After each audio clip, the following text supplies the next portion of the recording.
Vou pegar meus pais desprevenidos aqui, Andressa. Chegar lá fazendo umas perguntas muito doidas. Estão ali comendo na mesa. E eu vou chegar ali para os meus pais fazendo perguntas que todo mundo sempre quis fazer. Vambora, vamos lá. Seja o que Deus quiser. Vamos ver, pegar eles desprevenidos ali. Estão ali comendo na mesa. Fazer umas perguntinhas capciosas do pastor Caio Fábio, da pastora Adriana. E aí, gente? Oi. Eu tô ao vivo aqui. Eita! Pera aí que... Olha só, Ai, não. Pera aí que eu vou virar a câmera aqui. Será que eu consigo? Consigo. Ó, minha mãe aqui na frente. Meu pai comendo um açaizão. Caio, posso fazer umas perguntas ao vivo aqui? Isso é sério mesmo ou tá zoando? É sério, tá aqui ao vivo, ó. Deixa eu virar pra vocês. Putz. Posso fazer umas perguntinhas? Pode. Caio, fala pra mim uma coisa. Eu acho que todo mundo quer saber isso. Em primeiro lugar, você tem dado muita cara a tapa, falado muito o que você pensa, você sempre se posiciona. Você não tem medo de morrer, não? Eu tenho. Eu tenho medo que ele morra. Morrer de quê? De comentários de morte no Instagram? De ameaças desses caras. Cara, eu tô vindo de um negócio sério.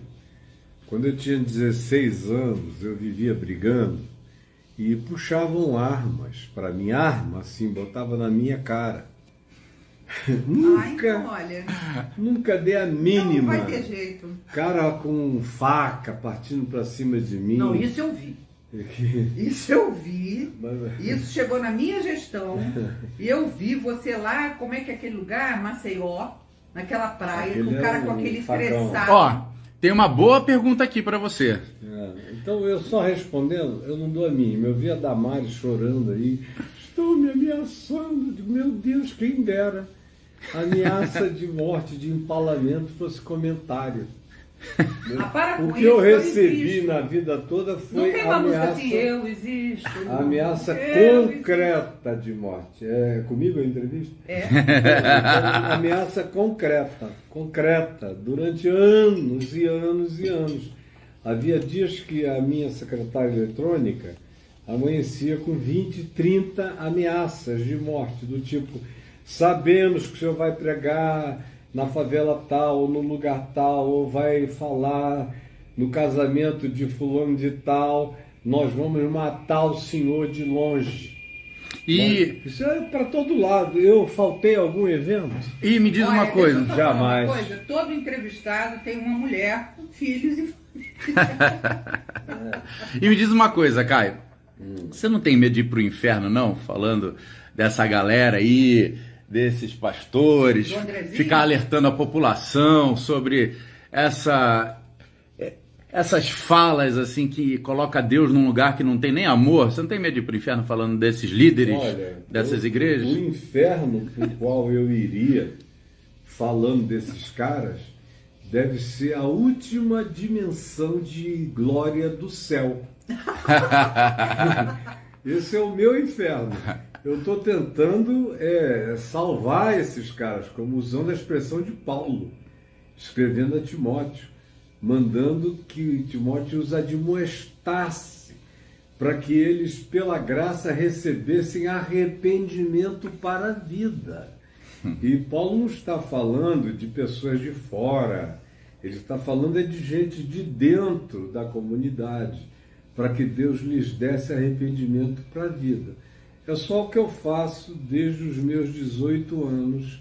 Estou aqui e tem uma coisa, não vou morrer assassinado. Não vou. Não tenho a menor chance de eu morrer assassinado. Já passei por tudo que é corredor polonês, entre gangues de grupos de todos os lados e pregando nos presídios desde jovenzinho, indo às comunidades. Nunca tive problemas, também não sinto o menor medo Não tem ai, deixa eu me desviar para ali. Eu não sinto isso. Se eu sentir que tem um grupo ali, que todo mundo se desvia, eu vou e passo no meio. Como é que é, gente boa? Tudo bem? Deus abençoe vocês. Ô, mãe. Eu sempre me desviei. Agora. eu sempre fui frouxa. Ô, mãe. Agora eu tô no meio do olho do furacão. Mas tem alguma pergunta que todo mundo quer fazer pro Caio aí? Uma coisa assim, que ele não espera responder do nada? Alguém perguntou aqui nos comentários, Caio, deixa eu ver quem foi. Peraí. Ah, foi o Júnior. Júnior, vou fazer a tua pergunta pra ele. Ele perguntou assim, pergunta pro Caio se ele também é imbrochável. Eu não, não, pergunta pra mim, né, cara? Eu sou brochável. Pergunta pra mim. Durante muitos anos, eu praticamente nunca soube o que era brochar. Mas de uns anos pra cá, a minha mulher pode responder com toda Olha a sinceridade. minha cara de infelicidade. Vê a minha cara de infelicidade. Vê se esse amazonense raiz. Bom, o negócio Comedor de açaí. Comedor de açaí. Ai, me senti um açaí. Ai, para. Fala, mãe, qual pergunta você quer fazer pra ele? Veremos. Manda ver. Todo mundo tem mais medo de perder seguidores do que de morrer. Eu quero saber se com você... A gente já sabe que não é porque você está tomando aquele negócio Red Bull com... Caio, me diz, como que é isso pra você? Porque a cada vez que você se posiciona politicamente, você perde alguns seguidores. Jesus também perdeu pra caraca. Jesus se deu tão mal, cara, que ele foi pra cruz, entendeu? Esses caras não estão entendendo o que é evangelho, mas tudo bem. De ontem para hoje eu perdi 1000. Agora, nessa campanha política está até muito bom, porque na de 2018 eu falei quem era o Bolsonaro e o que ele seria. Está tudo gravado aí no YouTube. Só escrever Caio Fábio Bolsonaro que vocês vão ver a quantidade de coisas que eu falei, claras, explícitas, desde 2017, 2018. Não adiantou nada.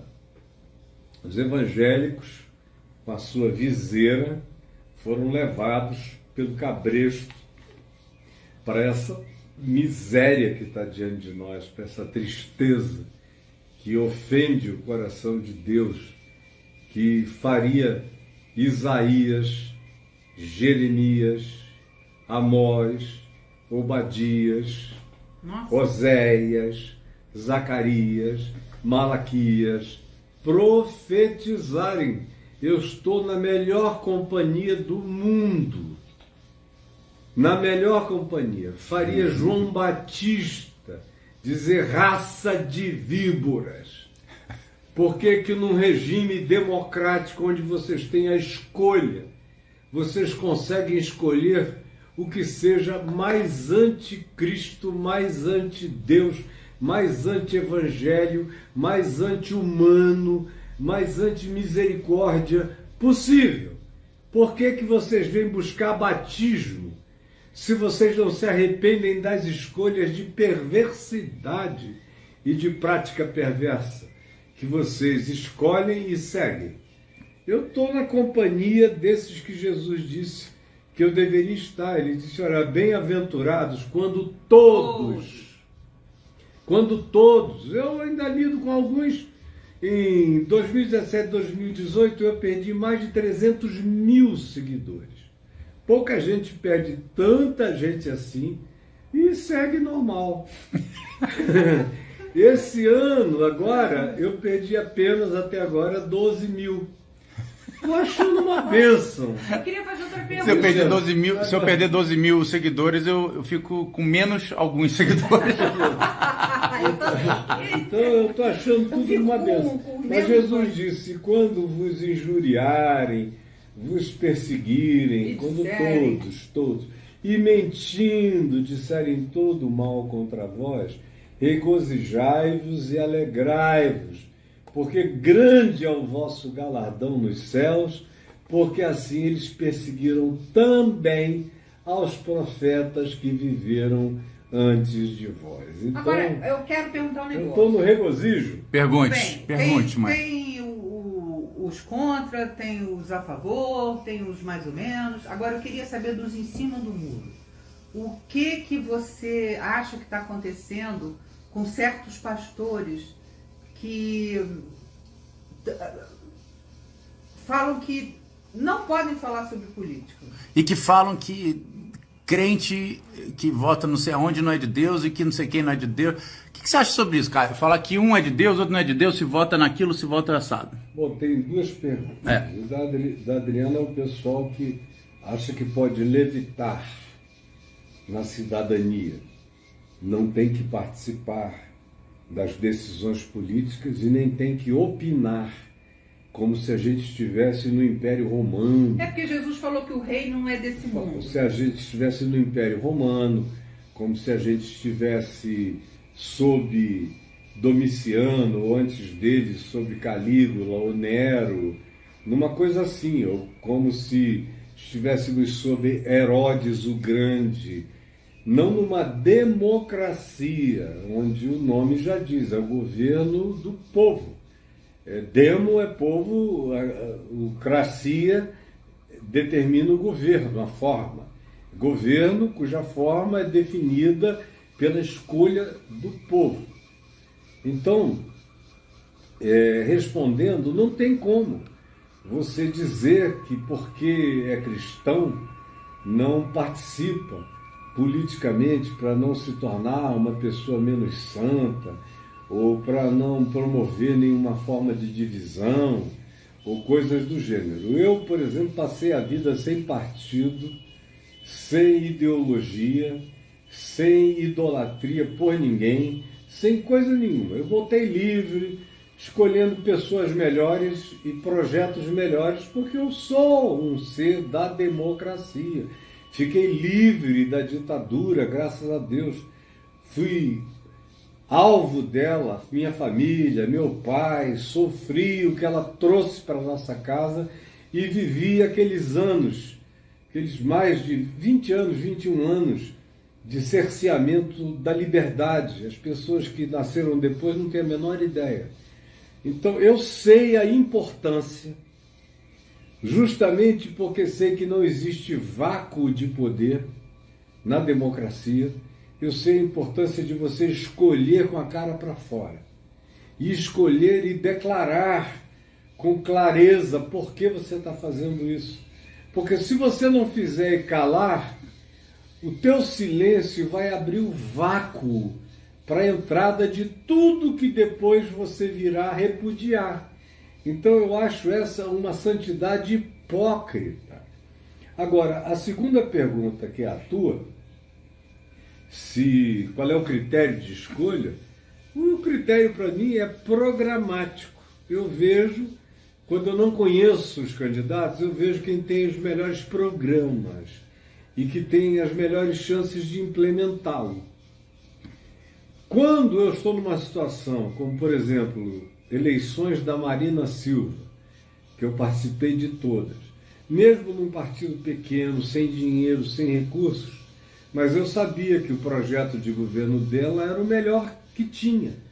E sabia que, apesar de ser magrinha e de falar com a voz aquilo ali frágil, é uma mulher. Ela é ferro puro, é aço, firme, e tem caráter, e tem disposição, e não tem machão que a vergue e nem intimidações que a dobrem. O Bolsonaro, por exemplo, só tem bravata, mas é um covarde, frouxo. Se você fechar o Bolsonaro comigo numa sala, grava para você ver o cordeirinho Bolsonaro. Ele é frouxo. Ele tem que ter gente em volta para fazer a bravatice. Sozinho, ele é outra criatura. A Marina não. Você pode fechá-la, ela não vai ficar com temor humano nenhum, ela é educada sempre, mas ela vai dizer na tua cara, na tua lata, o que ela pensa e o que ela não pensa.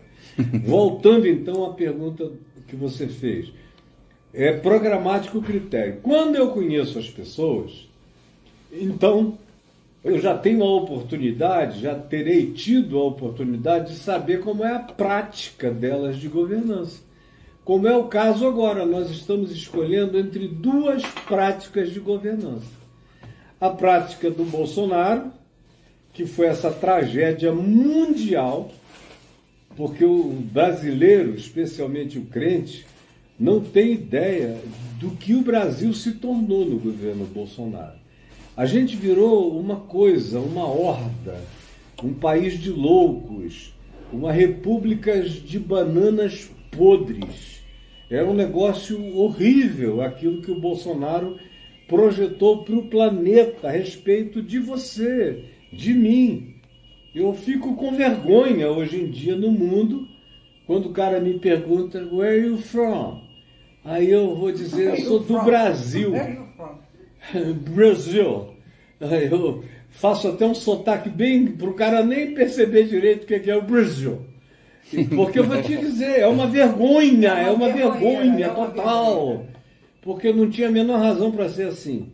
E o Lula eu conheço 10 anos de convívio anterior, conheci, e depois os 8 anos de governo dele, onde eu estava mais ou menos separado dele, estava separado. Fiz muitas críticas ao governo dele, que estão todas gravadas. Quando veio o mensalão, eu fiz críticas ao PT, ou aos envolvidos, e fiz críticas ao Lula, demandando dele mais acurácia e mais auditabilidade e mais accountability, mais prestação de contas, mais transparência. Está tudo gravado aí. Agora, quando veio a Lava Jato, uma das coisas que eu falei para o Deltan Dallagnol, quando ele me chamou lá para conversar, e no final de um dia inteiro de conversa, ele perguntou quais eram as críticas que eu tinha a fazer, eu fiz 3 críticas.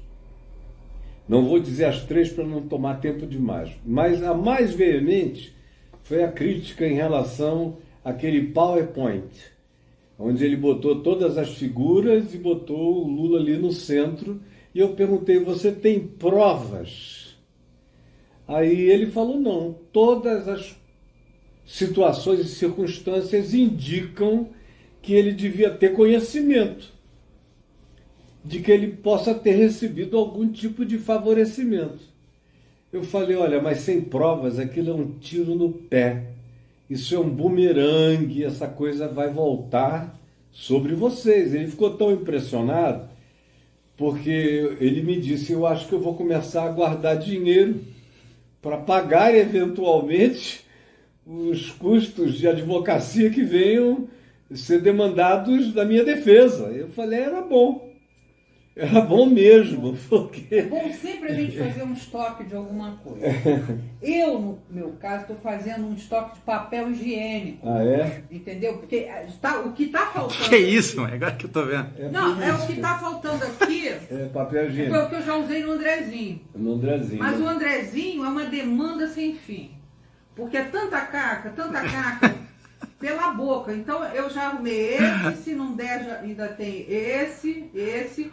Porque, olha, até o dia 30 vai ser uma caca generalizada, entendeu? Mas eu tô preparada. Ó. Ele gastou o dobro falando com a Marina. Tive que lavar com sabão do menino. O Andrezinho. O Andrezinho. Tá bom. Não deixa o André Valadão. Mas voltando então à questão, nunca foi sobre isso. Eu passei os últimos 45, eu estou pregando há 50 anos praticamente. Os últimos 45 anos, eu fiquei marcado por uma frase minha, que eu digo desde há 45 anos atrás, que é basicamente a seguinte, que eu prefiro votar num ateu honesto, que tenha caráter e seja competente, do que em qualquer crente perdulário, mau caratista e que só pense nos benefícios da religião, que funcione como um despachante de igreja e de pastores. Eu estou falando isso há 45 anos. No passado, o pessoal ficava assim, meio sem graça, mas era uma figura tão gigantesca, tão unânime no país inteiro, que eles não se atreviam a falar qualquer coisa, até porque eu evangelizava. Não tinha ninguém pregando mais, evangelizando mais, alcançando mais pessoas com o evangelho no Brasil durante 30 anos do que eu. Então, por causa da evangelização, eles me davam uma espécie de permissão para dizer tudo que eles não gostavam e sem falar nada. Mas quando eu saí e me divorciei da igreja evangélica, porque o que pegou não foi o meu divórcio da mãe dos meus filhos, o Ciro, o Davi, o Lucas e a Juliana, não foi o meu divórcio com a Aldinha. Aquilo deu uma balada. Mas longe de durar, o que durou mesmo foi o fato de que eu aproveitei o divórcio conjugal e no mesmo ato eu me divorciei da igreja evangélica. Deixei de ser presidente honorário da Associação Evangélica Brasileira, me desliguei do Supremo Conselho da Igreja Presbiteriana, do Sínodo, do Presbitério, das missões que eu presidia no Brasil, da Fábrica de Esperança, de tudo que eu criei, abri mão, me desliguei, me desconectei de tudo, de organizações nos Estados Unidos, na Europa, onde eu fazia parte do board de diretores. Eu queria ficar livre como eu me converti. Eu me converti, já tinha sido batizado na Igreja Católica e na Igreja Presbiteriana criança. Mas quando eu me converti com consciência adulta, eu me batizei sozinho no Igarapé. E comecei a pregar sem pedir licença a ninguém. Foi a Igreja Presbiteriana que pediu para me ordenar.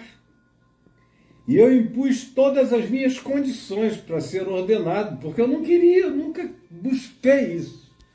Nunca senti a menor sedução por qualquer papel institucional, de qualquer natureza, fosse religiosa ou fosse política. Eu nunca fui mexido por isso. Eu tenho sedução por papel. Higiênico o teu, né? Eu não posso ter por outro. É só papel higiênico. Eu tinha por papel de carta, agora não Então, posso mais escrever. então objetivamente... Quando eu vou votar, só para concluir, você chega ali para votar, você não vai encontrar Bolsonaro, Lula e Jesus. Um botão para Jesus. Você vai ter que escolher, não importa qual seja a sua opinião, dos males o menor. E eu, com quase 70 anos de idade, que cresci numa casa onde política estava presente, o meu avô tinha sido político, foi governador, foi vice-governador, foi prefeito 2 vezes, foi presidente da Assembleia Legislativa, foi deputado, foi tudo que você quiser. E desistiu da política ainda novo, porque ele achou que não era a melhor maneira dele ajudar o próximo. Ele queria ajudar mesmo. E ele achava que a política enganava muito, até você conseguir fazer alguma coisa chegar na ponta do processo e beneficiar o necessitado. Então ele saiu da política e foi fazer a política do acolhimento. Comprou um hospital que tinha sido dos ingleses, no Amazonas, antes da Primeira Guerra Mundial, levou a família para morar lá, cabiam 150, 180 pessoas. E aí lá ele atendia de graça todos os pobres, os miseráveis, os doentes da cidade de Manaus e que vinham do interior, se hospedavam, ficavam lá até serem recuperados e devolvidos para os seus lugares. Então, política e ação humana misericordiosa sempre esteve presente na minha vida, na vida do meu pai, dos meus tios. Eu cresci no meio desse ambiente. O único valor moral, ético da minha família era definido pela palavra humano. Então, você tinha em casa o seguinte: o que você acha disso? Eles diziam: acho uma coisa muito humana. Significava dizer que era digna de ser feita. O que você acha disso? Não, isso é desumano. Ou então, isso é inumano. Porque o critério era ser gente e tratar o outro como gente, ou seja, é amar o próximo como a si mesmo. Foi com esse arcabouço que eu cresci, mesmo não sendo convertido. Mas quando eu me converti ao Evangelho, no mínimo essa herança, esse legado de caráter do meu avô e da família inteira e do meu pai, no mínimo aquilo já estava ali, dentro de mim. E agora veio o Evangelho e selou, e lacrou, e ungiu. E eu me batizei em nome do Pai, do Filho e do Espírito Santo, debaixo, olhando, com os olhos abertos, dentro do igarapé, para os buritizais da floresta amazônica. Saí dali para pregar nas praças. E tudo o que aconteceu comigo depois em relação à igreja, foi a igreja me pedindo, já que eu pregava o Evangelho, e eu pregava onde eles não pregavam, e era ouvido por aqueles que jamais os ouviriam, a classe mais alta, os acadêmicos, os jovens, os hippies, os malucos da cidade, todo mundo se ajuntava para me ouvir.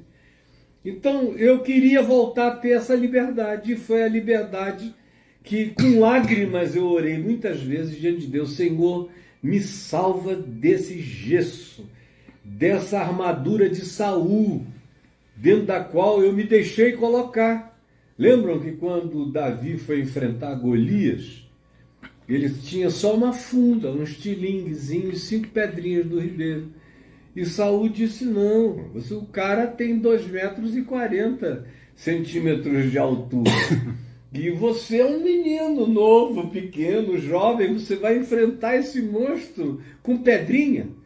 Aí ele falou: foi com essa pedrinha que um urso veio para cima de mim e eu o matei. Um leão atacou o meu rebanho e eu na pedra o liquidei.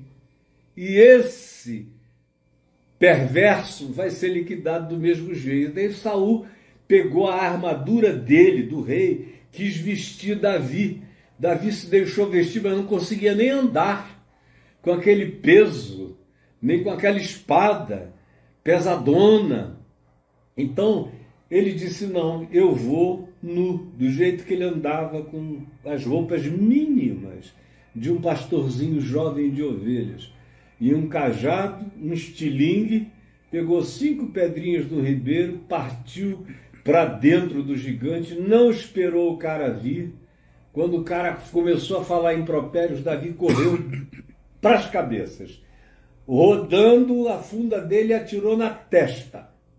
O cara caiu e ele pegou a espada do indivíduo que já estava desmaiado e cortou-lhe a cabeça e levantou como troféu para o povo filisteu que vinha em muito maior número atacar, desistir. Foi o que aconteceu, eles saíram correndo, batendo em retirada, apavorados. Eu assumi para mim que eu não tenho que viver com nada mais do que o meu estilingue e as pedrinhas do ribeiro.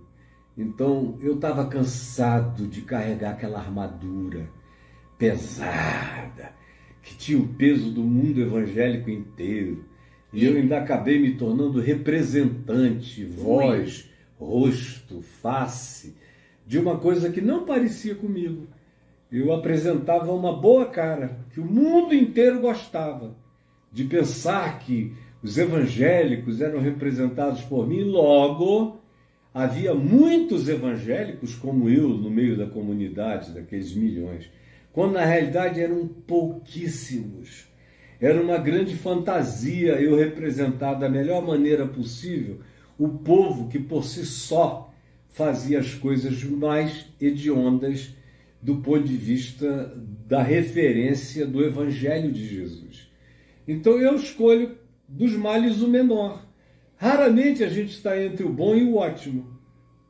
Quando é assim, eu escolho o ótimo.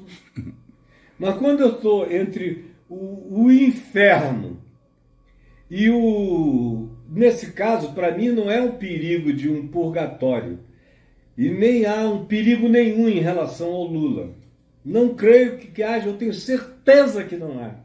Eu conheço o Lula, sei que ele é democrático. Sei que, todavia, o partido dele, como qualquer partido que governe muito tempo, incorre em erros, em flacidez, fica meio relaxado em alguns aspectos. Então, Eu vi o que aconteceu com o PT como uma bênção para o PT. Na realidade, eu creio que foi a salvação do PT, foi o Petrolão, Mensalão e Petrolão. Como também eu acho que fez um bem extraordinário a todo o partido do PT. Eu tenho conversado com os meus amigos de lá, vejo que muita gente mudou muito, como também fez um bem enorme ao Lula. O Lula nunca mais será a mesma pessoa, nem mais o mesmo governante, ele vai ser muito melhor. E eu não estou dizendo isso por achar que eu estou tomando a pressão direta no pulso do candidato. Eu sei o que eu estou dizendo e sei o que ele está desejando fazer. O primeiro governo dele foi ótimo. Do ponto de vista social, dos pobres, todo mundo ganhou. Os empresários ganharam, a classe média nunca esteve tão bem e os pobres nunca foram tão bem tratados. A educação nunca tinha sido tão privilegiada, nem tão pouco a saúde. Foi um governo ótimo. Foi uma pena o que aconteceu do ponto de vista da relação do governo com o Congresso, com os liras, que tem em cada Congresso Nacional, tem os liras, tem os Eduardos Cunhas, tem essas cunhas perversas e tem os arranjos, porque o Centrão está constituído desde que a redemocratização começou. E parte do Centrão também sempre foi a chamada bancada da Bíblia, que hoje é chamada de bancada evangélica, e que eu sempre chamei de cambada evangélica, porque era do pior tipo o grupo que ali se reunia. Então, eles sempre estão à volta de qualquer governo, como estiveram do governo Lula. E o mensalão foi a negociação para aprovar projetos. Naquele tempo arranjaram um mensalão de 30 mil para cada deputado. Caíram na tentação. Foram transformar pedra em pão. Pularam do pináculo do templo, querendo encurtar o caminho. E houve até quem se ajoelhasse para aquele que dizia tudo isso: eu aprovarei se prostrado me mensalares. E, meu Deus, essa foi a tragédia que eu espero que eles tenham aprendido, porque é um partido que não é feito de gente burra, muito menos preconceituosa. Há muito menos preconceito no PT do que em qualquer partido de direita. E no do Bolsonaro, então, a gente lida com os preconceitos nazistas e fascistas. Nós apertamos no tempo e voltamos 70 anos, pelo menos. Então não tenho a menor dúvida, é Lula na cabeça. Eu vou com toda a convicção do meu coração. Agora, mas também não dá para falar que quem vota no Bolsonaro, quem vota no Lula, não dá para ficar definindo isso como definidor de quem é de Deus ou não. Isso aí é a religião que faz. Foi a Assembleia de Deus que diz que quem é da esquerda não toma ceia, não recebe batismo, está excluído. Então, quem foi que puxou esse assunto? Outras igrejas, a igreja presbiteriana, ela só não aprovou porque o escândalo foi tão grande. Mas estava pré-aprovado o documento que dizia que qualquer presbiteriano que tivesse tendências de esquerda, ou um discurso parecido com a esquerda, ou votasse na esquerda, seria também disciplinado e afastado da igreja. Os batistas estavam no mesmo caminho. Na prática, fizeram as mesmas coisas, só não conseguiram transformar isso em papel por causa da resistência batista, dos jovens batistas, que se levantaram contra, especialmente o meu querido filho do meu amicíssimo Darcy Duzilek, que já está na glória, o Sérgio Duzilek, que é como um filho para o meu coração, que se levantou na resistência dos jovens batistas contra. Então, fora isso, quem puxou esse assunto foi exclusivamente o pessoal do Bolsonaro. e que inclusive o Bolsonaro se tornou o imperador Constantino da igreja evangélica. A igreja evangélica nunca mais será a mesma. Assim como o evangelho de Jesus foi todo destruído pelo imperador Constantino e surgiu o cristianismo com o catolicismo e as derivações do cristianismo oriental e virou aquele culto pagão de panteão de santos, criação e construção daquilo que Jesus nunca propôs, e se diferenciaram de Jesus a tal ponto que Jesus não combina coisa alguma com o cristianismo. Do mesmo modo, ele já não combina em coisa alguma com os atuais evangélicos. Quanto mais eles se dobram a essa subserviência ao Messias Bolsonaro, mais eles estão curvando os joelhos ao diabo, porque a proposta é essa: ajoelhem-se, me ajudem e eu farei de vocês a maior potência. E é o que está acontecendo. Cada igreja virou um diretório do Bolsonaro, cada obreiro um cabo eleitoral do Bolsonaro, e a maior parte dos crentes julgam você e odeiam você se você não fizer essa escolha.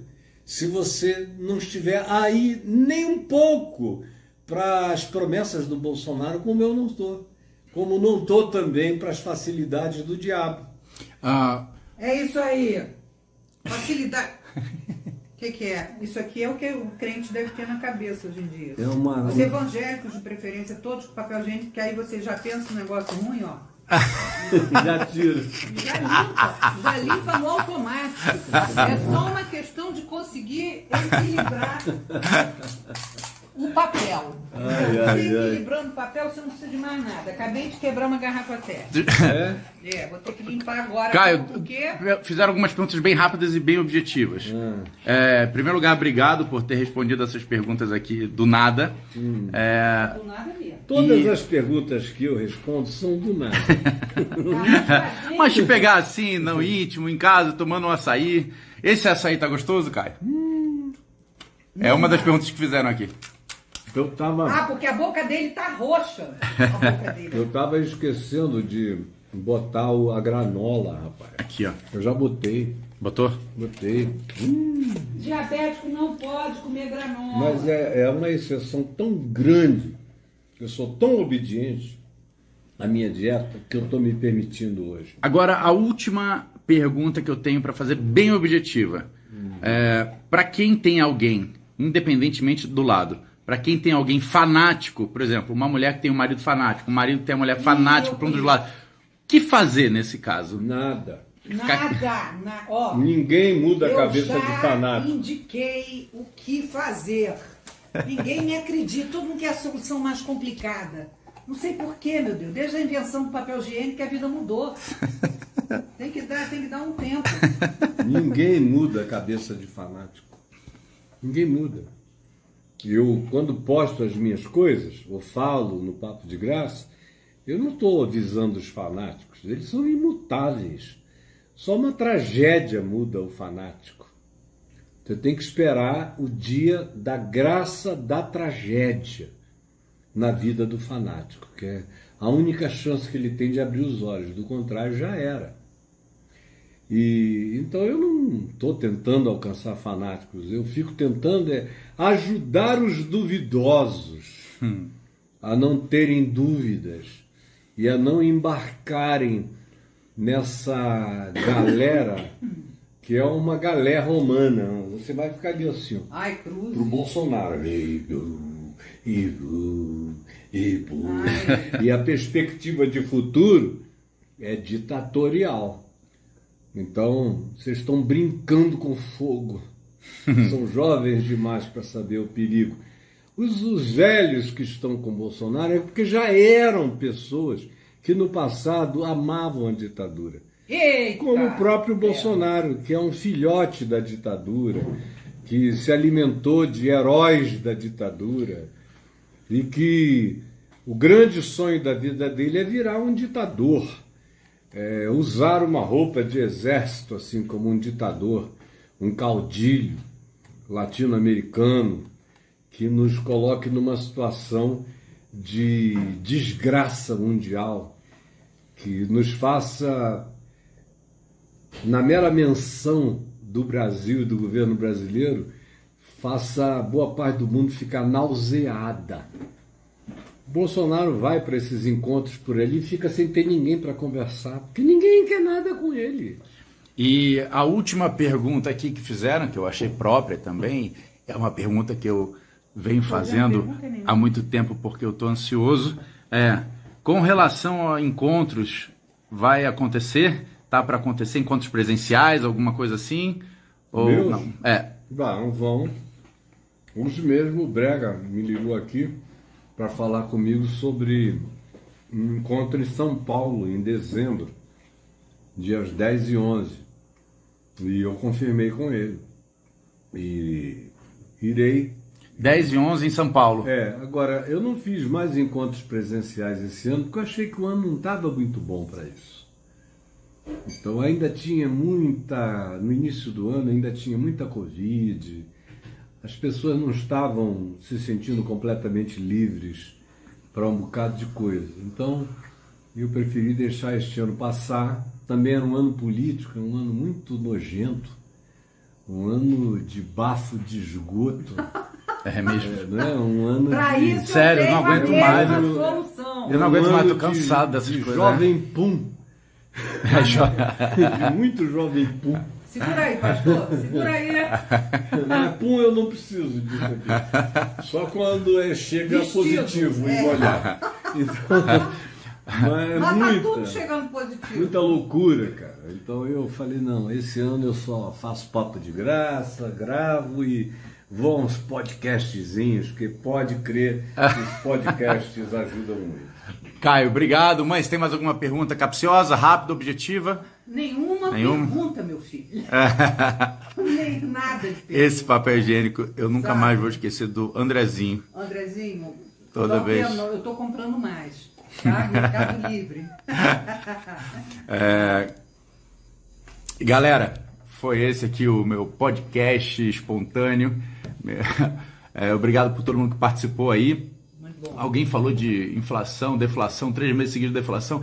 Querido Vitinho, não olha para o momento, não olha para o momento, não olha para o ponto, olha para o cenário. Ainda assim, com deflação 3 meses seguidos, ainda é maior, a nossa inflação ainda é maior do que a maioria dos países. É artificial a deflação. Não olha para o momento, tá Eles bom? pagaram Beijo, bilhões, tchau. pagaram bilhões para ter esse argumento. Mas é um dinheiro que foi tirado, foi investido na economia, porque a economia sozinha não geraria isso, e iria nos trazer cada vez mais para um abismo. Investiram bilhões, orçamento secreto e tudo mais, e os R$600 até dezembro. Fora que também estão segurando a Petrobras aí, o preço da gasolina. Espera só um pouquinho, vai tu ver. Tudo artificial. Passou a eleição, volta tudo a vaca fria. E vocês não sejam ingênuos, meus filhos, não sejam ingênuos. Pelo amor de Deus, não sejam ingênuos. Cuidado com os dados que vocês estão lendo aí. Faz geralmente dá uma olhada no cenário geral, inteiro. Não olha para um ponto só do gráfico, não. Tá bom? Ele só assiste. Mas foi muito legal estar com vocês aqui. E assista todo mundo. Vocês só assistem redes bolsonaristas. Só falam fake news e mentira. Sai um pouco da bolha, assiste um pouco de tudo e vai fazendo aí o seu juízo.